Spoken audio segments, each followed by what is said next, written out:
Carol Scott. She needs to tell about, wait, was Carol volunteered for this? Because it says Carol Scott needs to tell about when her family was trapped? I don't. That looks like trapped. I was going to say arrested, but I think it says trapped. Oh, in Berlin. Okay. All right. Thank you, Carol. For volunteering?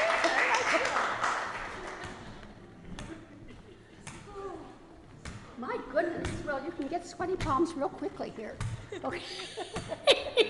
My husband was career military, and our last assignment was in Zweibrücken, Germany, which is in the way southwest, and that was from 85 to 90. And right in the middle of that time, we decided that we were going to go to Berlin for Thanksgiving. So it was going to be a long, long day. Our girls were, let's see, Carrie was a freshman in high school. Dana was, we had a sixth grader and a freshman in high school in the back. And anyway, so we had to get up, as they say in the military, at dark 30. And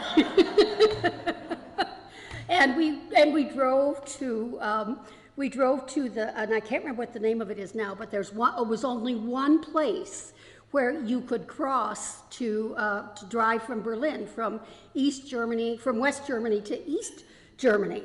And so we got there, and it was actually quite a process, because my husband's security clearance was fairly high. So we're sitting there talking to other people that we happen to know that were from our base, that, you know, blah, blah, blah, blah, blah. And we thought, whew, okay, this is going to be great. So it took us a while. We get through the first part of the security, and there's a Russian guard with a big, tall hat, just like you would think there should be. You know, and Jim goes through, Joe, that's good. So anyway, I can't remember how long it was. It was like about 120 miles, I think. So we were driving, like I say, we'd gotten up at the crack of dawn. So the girls had both fallen asleep. I remember Carrie was reading Ayn Rand for her world literature class. And I looked at Jim and I said, do you mind if I doze off? Because this was forbidden territory at that time. No one had seen East Germany. And it actually looked quite a bit like West Germany. But you didn't know. You didn't want to miss a thing. So I said, honey, do you mind if I just kind of doze off? So I dozed off, and I woke up to my husband saying, read between the lines, O-S-H. Oh my God! And in Eastern Europe, Eastern Germany, the bridges are built like right over the roads, and there's like very little shoulder at all. So you have to really aim carefully when you're going through those. So anyway, he was careening toward one of those roads and one of those bridges, and I woke up just in time to say, ah! And he was cursing. Well, we were driving a good-sized car. We were driving a German spec Audi, and probably way too fast. But I was not driving. Anyway, the car was not in good shape. We ended up pulling over to a rest area, and it didn't look like that car was going to go any more farther. And we had been told in our briefing that to flag down a car with U.S. plates, and they would take the information forward or backwards. So we had no idea where we were.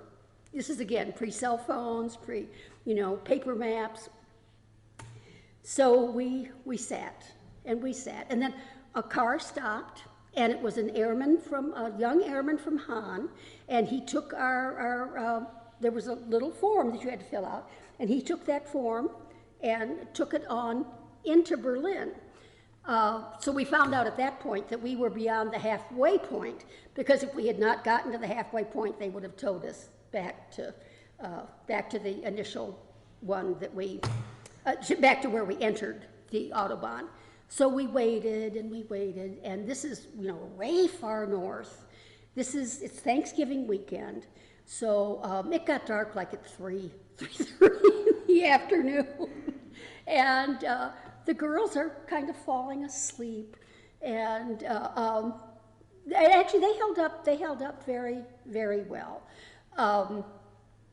The hardest part was there was no bathroom.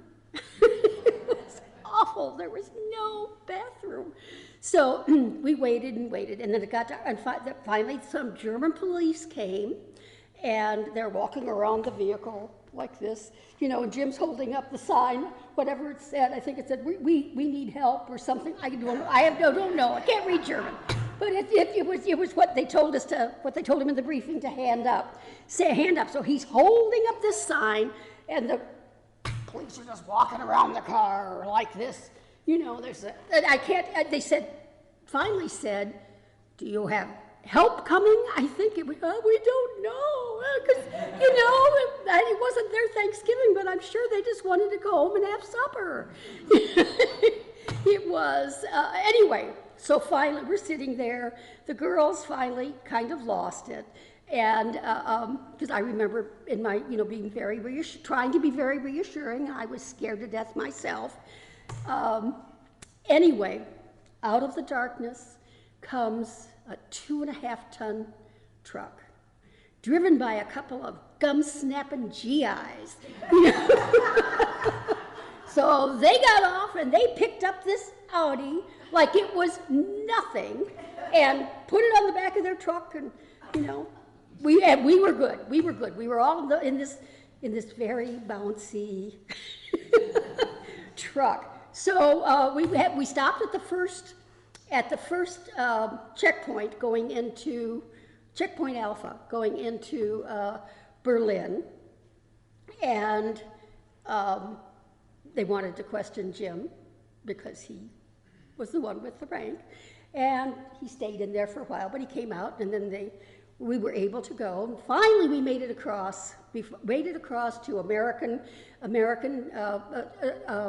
facilities, and I looked at this one guy was checking us in, and I asked him. I said, "Well, what do you do if you can't find people?"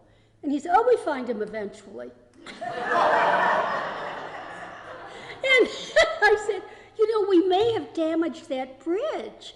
I said, "I'm a little concerned about an international." He said, "Oh, no." He said, "We don't recognize them as a country, so therefore it doesn't exist."